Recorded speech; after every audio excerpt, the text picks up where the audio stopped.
मंत्र्यांनी पाळलेले वाल्मिक कराड किंवा गुंड माफिया याची चर्चा खूप करतो ना आपण.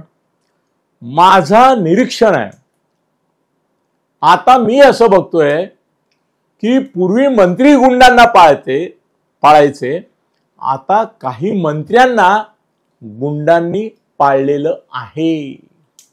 ते त्यांचे दलाल झालेले आहेत.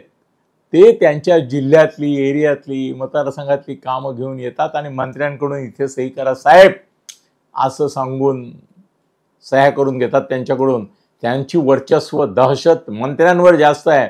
तेव्हा आता जरा भाषा बदला आणि मंत्र्यांनी पाळलेले नाही, मंत्र्यांना ज्या गुंडांनी पाळलंय त्यांच्याविषयी बोलायला सुरुवात करा. हवेत पुरावे, देतो लवकरच.